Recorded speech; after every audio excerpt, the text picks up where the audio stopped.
নমস্কার সকলকে, আপনারা দেখছেন বাউন্ডুলে ঘুরি 2.0।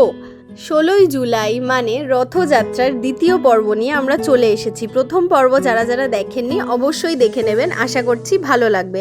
এখন আমরা এই সুন্দর আকাশ দেখতে দেখতে এই রাস্তা ধরে যাচ্ছি পায়েলের বাড়ির দিকে। পায়েল মানে আমাদের ছোটা ভীমকে নিতে। তারপরে সেখান থেকে আমরা যাব একটু ঘুরতে। এখানেও একটা মেলা বসেছে রথের জন্যই। এখন আমরা চলেছি শখের বাজারের দিকে। এখানে প্রচুর মানুষ অপেক্ষা করে রয়েছেন জগন্নাথ দেবের দর্শনের জন্য।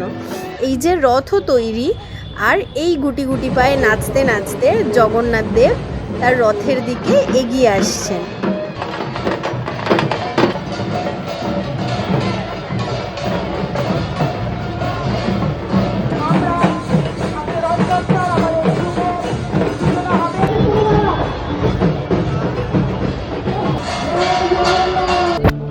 জগন্নাথ দেব তার রথে উঠে বসেছেন, আর কিছু মুহূর্তের অপেক্ষা, তারপর তিনি রথে চড়ে তার ভক্তদের দর্শন দিতে বেরোবেন।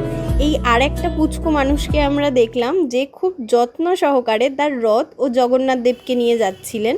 ওকে দেখে তো আমাদের ছোটবেলার কথা মনে পড়ে গেল। আর চারিদিকে এত বীভৎস গরম ছিল, কিন্তু ভগবান কি তার ভক্তদের কষ্ট দেখতে পারেন? তাই চারিপাশটা একটু ঠান্ডা করে দিলেন তিনি, আর বেরিয়ে পড়লেন দর্শনের জন্য। জগন্নাথ দেবের রথের আগে বিশাল বড় একটা র্যালি ছিল, যেখানে ছোট ছোট ছেলেমেয়েরা খুব সুন্দর করে প্রদর্শনী করেছে।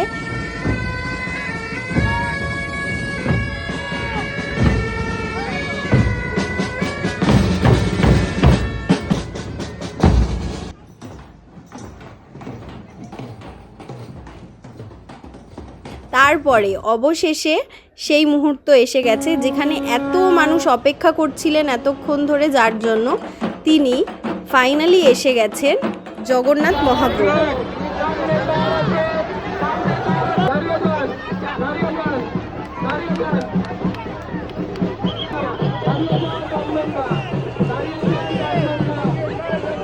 তার প্রসাদ পেয়ে মনোমুগ্ধ হয়ে এই পর্ব আমরা এখানেই শেষ করলাম। আবার দেখা হচ্ছে পরবর্তী পর্বে।